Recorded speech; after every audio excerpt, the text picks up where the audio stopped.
Over 20 million records sold worldwide. 10 platinum albums in Canada. 4 songs in the US Billboard Top 40 between 1975 and 1983. April Wine received 7 Juno Award nominations for Group of the Year. In 1976, they became the first Canadian band to sell out the Montreal Forum, the first band to sell out Regina Stadium, the first band to sell out Edmonton's Kinsman Fieldhouse 2 nights running. Their 1981 album The Nature of the Beast went platinum in both Canada and the United States. Just Between You and Me hit number 21 on the Billboard Hot 100. April Wine wasn't just successful, they were Canada's answer to Aerosmith and Foreign Earthen. It all collapsed not in scandal or violence, but in silence and exhaustion. Myles Goodwyn, the man who wrote nearly every hit, moved his family to the Bahamas in 1982, distancing himself from the band. Members couldn't agree on musical direction. Recording sessions for Animal Grace in 1980 for exposed fractures that had been building for years. The farewell tour ended on July 31, 1984, in Kelowna, British Columbia. A band that had filled arenas across North America couldn't continue. Years of relentless touring, over 200 shows annually, had destroyed them from the inside. Critics called their final albums uninspired. Fans called it the end of an era. Myles Goodwyn admitted years later that by the early 1980s, he was physically and emotionally exhausted, no longer enjoying the success he'd worked his entire life to achieve. Lineup changes throughout the 1970s weakened the band's identity. The Henman brothers, founding members, left in 1973 after intensive touring left them burned out. Jim Clench departed in 1975 over creative disagreements. Constant personnel shifts meant April Wine never developed the stable chemistry that defined legendary bands. A decade of non-stop recording and touring, label pressure demanding hits, egos rising as commercial success grew.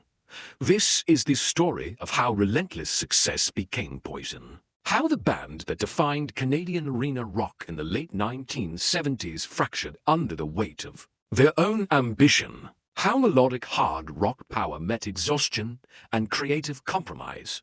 But to understand the collapse, we have to go back to 1969 to Waverley, Nova Scotia, where none of this seemed remotely possible. Waverley, Nova Scotia, 1969. Rock stardom wasn't born here.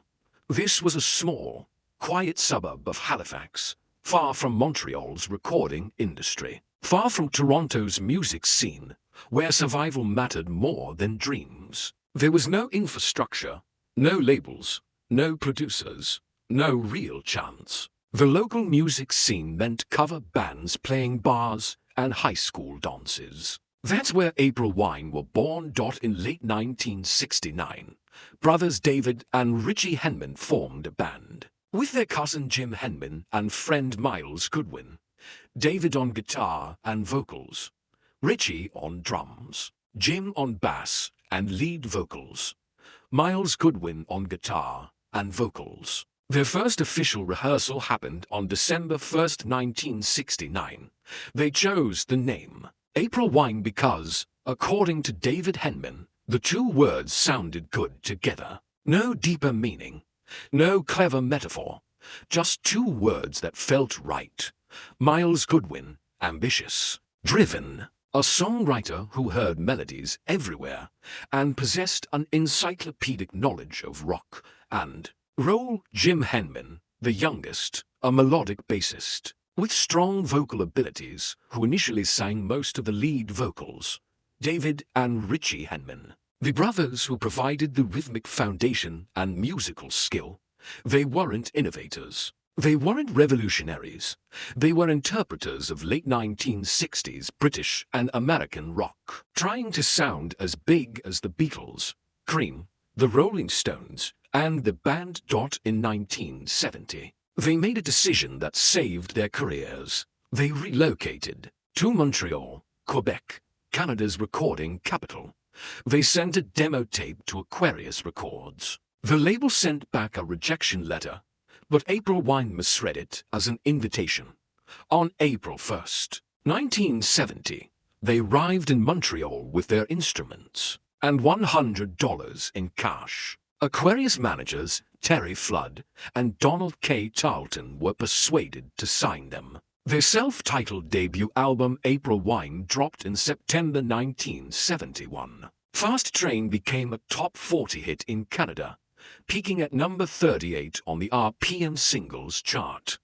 The album didn't sell well, but the single's success convinced Aquarius to fund a second album. But even in the beginning, the seeds of destruction were already there. Jim Henman left in October 1971 to attend college, replaced by Jim Clench from Montreal. The first lineup change. It wouldn't be the last. Miles Goodwin was emerging as the primary songwriter, which created an imbalance. Other members contributed musically, but Goodwin controlled the creative direction, the publishing, the songwriting, royalties. Success would amplify that power dynamic until it became unbearable. They just didn't know it yet. By 1972, the lineup had shifted. Jim Clench on bass, the Henman brothers still holding down guitar and drums, Miles Goodwin writing obsessively. Under producer Ralph Murphy's guidance, they recorded on record in 1972. Their sound was unlike anything on Canadian radio. Melodic hard rock with pop-quality choruses, emotional vocals, bigger guitars, stronger hooks. They blended the power of arena rock with the accessibility of top 40 pop. You Could Have Been a Lady, a cover of Hot Chocolate's song, hit number 1 in Canada. It cracked Billboard's top 30 in the United States, staying on the chart for 11 weeks. Bad Side of the Moon, a cover of Elton John and Bernie Taupin's composition, reached the top 20 in Canada. Suddenly, April Wine weren't just a regional act. They were national stars with international potential. Critics called them derivative cover artists. Fans called them Canada's next great rock band. In 1973, everything changed again. David and Richie Henman left April Wine. The intensive touring schedule, the endless promotional obligations, the pressure from the label, it burned them out. They were exhausted. Done. They wanted normal lives. Miles Goodwin and Jim Clench faced a choice. Quit or rebuild. They held auditions. Gary Moffat joined on guitar and vocals. Jerry Mercer, a veteran drummer formerly of Mashmokan, replaced Richie. This new configuration finished recording Electric Jewels in 1973. The album included Weeping Widow, Just Like That, and Lady Run, Lady Hide, songs that would stay in April Wine's setlists for decades. It showcased Goodwin's evolving songwriting, darker lyrics, heavier arrangements. The band embarked on the Electric Adventure Tour, their first national arena tour. Nearly every Canadian venue seating over 2,500 saw them perform. Massive lighting, pyrotechnics, a spectacle that influenced future artists like Garth Brooks. April Wine live in 1970 went gold. Gene Cornish and Dino Danelli of the Rascals attended a concert at Massey Hall. Were so impressed they offered to record and produce the live album. The rushed one-night recording session captured their raw energy. Goodwin wasn't happy with the sound, but fans didn't care. It sold. 1975. Stand Back. This was the breakthrough. The album went double platinum in Canada.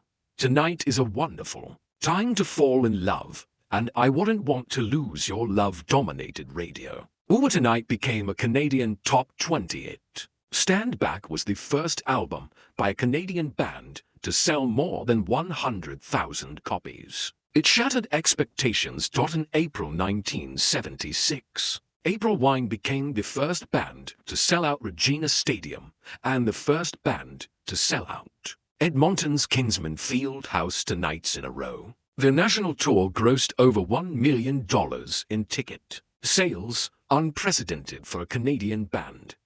But beneath this triumph, something dark was growing. Jim Clench left in 1975 after disagreements about musical direction. He wanted one sound, Goodwin wanted another. The creative partnership fractured. Steve Lang replaced him on bass. More lineup changes, more instability. The Whole World's Going Crazy in 1976 became the first Canadian album to achieve platinum status based on advanced sales orders alone. It hit #1 in Canada. The ballad Like a Lover, Like a Song became a massive hit. But Goodwin was already writing everything, controlling everything. The other members felt invisible. They played the parts Goodwin wrote. They sang the harmonies Goodwin arranged. April Wine was Goodwin's band with hired musicians, even if nobody admitted it yet, and the machine kept rolling faster than any of them could control. 1977. Brian Greenway joined from the Dudes in August, making April Wine a 5-piece band for the first time. Greenway brought raspy vocals, aggressive guitar, harmonica. His addition created their signature 3-guitar attack, a sound pioneered by Lynyrd Skynyrd, Molly Hatchet, and the Eagles. Miles Goodwin could now play keyboards live while Greenway, Gary Moffat, and the rhythm section created massive wall of sound arrangements. Forever for Now in 1977 went platinum. You Won't Dance With Me became their best-selling Canadian single, achieving gold certification. April 1977, the Rolling Stones decided to record Love You Live at Toronto's Elmo Combo Club. April Wine was selected as the smoke screen, billed as the headliner for a charity event. The Cockroaches were the opening act, of course. The Cockroaches turned out to be the Rolling Stones. The shows made international headlines when Keith Richards was arrested for heroin possession and rumors spread of an affair between Mick Jagger and Prime Minister Pierre Trudeau's wife, Margaret. The publicity launched April Wine in the United States. They opened for the Rolling Stones on their 1977 American tour, Live at the Elmo Combo. Recorded during those shows, captured April Wine at their peak, a compilation of their most popular concert songs. First Glance in 1978 became their first gold record outside Canada. Roller provided their breakthrough in the United States, charting on the Billboard Hot 100 for 11 weeks. Radio listeners in Flint, Michigan made it a top request. It climbed to the top 30 nationally. Harder, Faster in 1979 included I Like to Rock. Another radio hit. 1981, The Nature of the Beast, This Was It. The apex. The album went platinum in Canada and the United States. Just Between You and Me hit number 21 on the Billboard Hot 100, their biggest American hit. A heartbreak ballad with arena-sized emotion. It became their signature song. Sign of the Gypsy Queen, originally written by Lawrence Hudd, became the definitive version. Hitting the top 40, April Wine were everywhere. MTV played their videos constantly. They were the first Canadian band to have a video on MTV when it launched. In 1981, they filled arenas across North America, playing to their largest crowds ever. Tours were exhausting. Schedules were brutal. Over 100 shows a year. If you're enjoying this video, don't forget to subscribe for more untold stories from rock history. But what fans didn't see was Miles Goodwin burning out. He was the songwriter, the producer, the promoter. He controlled every creative decision. He wrote the hits. He arranged the albums. He dealt with the record label. The pressure was crushing, and Goodwin was tired, physically, emotionally, spiritually drained. Power Play in 1982 went platinum on the strength of Enough Is Enough, a top 10 hit in Canada that reached number 50 in the United States. But the album didn't match the nature of the Beast's commercial success, and that's where the trouble began. Rather than continuing their ride of success, April Wine came to an abrupt halt after the Power Play tour. Goodwin, exhausted from constant touring and recording, made a decision that shocked his bandmates. He moved his family from Canada to the Bahamas. The distance wasn't just geographical. It was emotional, creative, personal. Brian Greenway, Gary Moffat, Jerry Mercer, and Steve Lang remained in Canada. Goodwin was in the Bahamas. The band fractured. Communication deteriorated. Resentments built. Members who'd followed Goodwin's creative vision for years started questioning everything. Recording sessions for Animal Grace in 1984 took much longer than any previous album. The writing process was painful. Members fought over musical direction. Goodwin wanted one approach. The others wanted something different. Nobody could agree. The tide was beginning to turn. 1984. The end was coming. Animal Grace was released in early 1984. The album rose quickly on the charts, then fell just as quickly. This Could Be the Right One suffered the same fate. Brief momentum, then nothing. The band announced their farewell tour, one last time across Canada. The performances were spectacular, professional, exactly what fans expected. But behind the scenes, nobody was speaking to each other beyond what was necessary to complete the shows. July 31st, 1984. A hot summer night in Kelowna, British Columbia. April Wine played their final show. The band that had sold over 20 million records worldwide, that had filled arenas for over a decade, that had become one of Canada's most successful rock acts, ended quietly. No dramatic announcement. No farewell speeches, just the last note fading into silence. Most bands would have called it quits completely, but April Wine still owed Capitol Records one more album contractually. Miles Goodwin and Brian Greenway, the only remaining members willing to fulfill the obligation, traveled to Nassau in the Bahamas. They brought Montreal session musicians, Daniel Barb on keyboards, Gene Pellerin on bass, Marty Simon on drums. They recorded Walking Through Fire in 1985. It was released under the April Wine name. It wasn't April Wine. It was Goodwin and Greenway with hired studio musicians. Critics ignored it. Fans rejected it. Radio stations didn't play it. The album disappeared. The band that had achieved 7 Juno Award nominations for Group of the Year, that had pioneered the arena rock sound in Canada, that had matched international acts on the charts, couldn't even get airplay for their contractual obligation album. The lowest moment came when April Wine, a name that had once meant guaranteed platinum sales and sold-out arenas, couldn't generate any interest whatsoever. The music industry had moved on. New wave dominated radio. Synth-pop owned MTV. Arena rock was dying. April Wine's melodic hard rock sound felt dated, irrelevant. A relic from 5 years earlier. By 1985, April Wine was dead. No official breakup announcement. No farewell tour beyond 1984.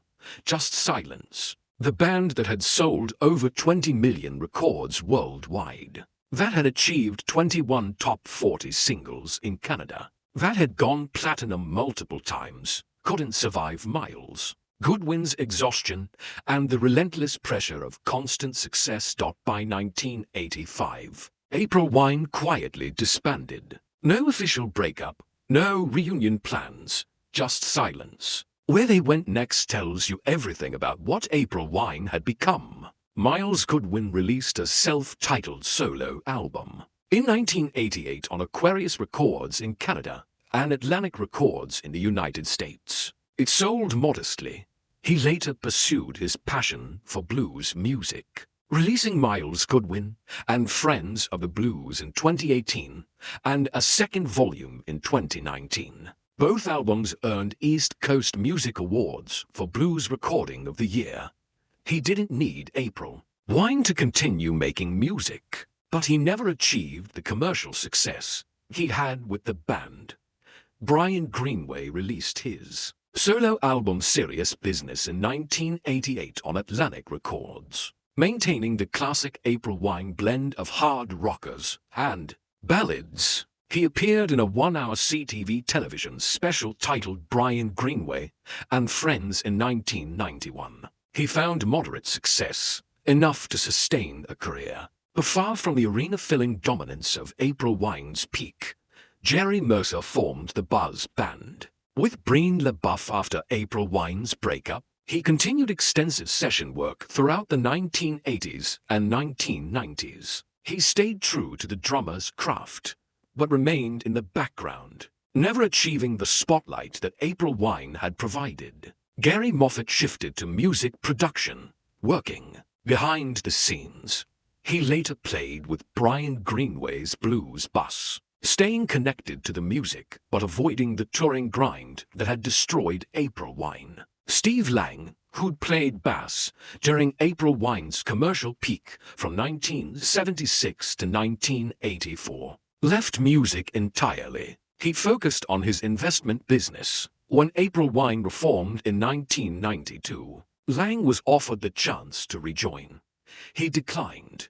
He'd moved on, and for nearly 8 years, April Wine was dead. But the story wasn't over. 1992, Jim Clench, Jerry Mercer, Miles Goodwin, and Brian Greenway reunited. Guitarist Steve Siegel replaced Gary Moffat, who chose to remain committed to his record production business. They released Attitude in 1993. The album went gold in Canada. For a moment, it felt like healing. April Wine was back. Fans attended concerts for nostalgia. Classic rock radio played their hits. They filled mid-size venues, though not the arenas they dominated in the early 1980s. Frigate followed in 1994. Back to the Mansion in 2001, they were touring again, playing festivals, maintaining a presence. But it wasn't the same. The magic was gone. The chemistry that made the nature of the beast and harder, faster special never returned. The real war wasn't just about who showed up. It was about legacy. Decades later, the battle became about what April Wine meant. Was it the 1970s arena rock pioneers who proved Canadian bands could compete internationally? Was it the MTV-era hitmakers of the early 1980s with Just Between You and Me defining power ballads? Was it Miles Goodwin's songwriting genius, or was it all of them and none of them at the same time? Jim Clench left April Wine in 2006 to pursue other interests. He was replaced by Breen LaBeouf. Then Richard Lanphier. Clench died on November 3, 2010, at age 61 from complications of stage 4 lung cancer. His April Wine bandmates learned of his diagnosis only one day before his death. The man who'd played bass during two crucial eras of the band, who'd contributed to their sound and success, was gone. Steve Lang died on February 4, 2017, at age 67 from Parkinson's disease. The bassist who'd played on First Glance, Harder, Faster, and The Nature of the Beast, who'd been part of April Wine's commercial peak, passed away quietly. Jerry Mercer left April Wine in late 2008, announcing his retirement as he approached his 70th birthday. He formed the Jericho Band and continued performing well into his 80s. Miles Goodwin retired from touring in 2023 due to health complications from diabetes. "I've had a long career, happy, fulfilling," he said. "But touring has been very difficult. In recent years, because of my diabetes, and my health comes first. So unfortunately my touring days are officially over." In 2023, April Wine was inducted into Canada's Walk of Fame.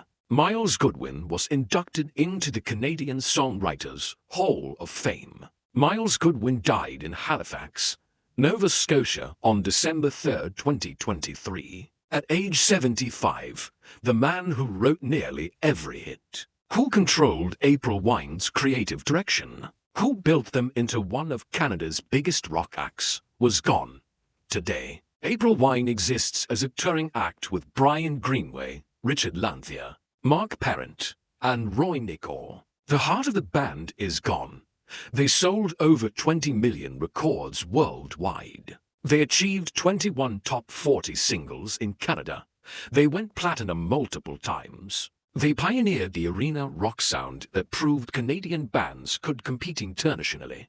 They influenced countless acts, but success created exhaustion and collapse. April Wine proved that you can sell 20 million records, achieve platinum status multiple times, dominate Canadian rock radio for over a decade, and still lose everything that mattered. They became one of Canada's biggest rock bands by touring relentlessly, by writing melodic hard rock with pop-quality choruses, by matching international acts on the charts. And when Miles Goodwin burned out, when the exhaustion of constant touring and recording became unbearable, all that was left was lineup changes, creative disagreements, and silence. The commercial success hid the exhaustion. The platinum albums hid the pressure. The sold-out arenas hid the fact that one man controlled everything and couldn't sustain it. And now, decades later, April Wine exists as a legacy act without its creator. There are no full reunions coming, just memories and classic rock radio rotation. They didn't fall because they failed. They fell because winning required sacrifices that destroyed them. What part of this story hits you the hardest? Miles Goodwin's exhaustion forcing him to move to the Bahamas, distancing himself from his own band, the farewell show on July 31st, 1984, ending an era quietly, or that Miles Goodwin died in 2023 having given everything to April Wine and receiving a legacy that outlasted him. Did you see April Wine live? The 1970s arena rock era, when they were building their reputation, or the 1980s peak when they filled the biggest venues? Could April Wine have survived if Miles Goodwin hadn't controlled everything? Or was his songwriting genius the only thing that made them special? Drop your memories and opinions below. If this story fascinated you, hit like and subscribe, because the rise and fall of legends never gets old. Rock history is full of bands that conquered the world and then collapsed under the weight of their own success. Thanks for watching. See you in the next one.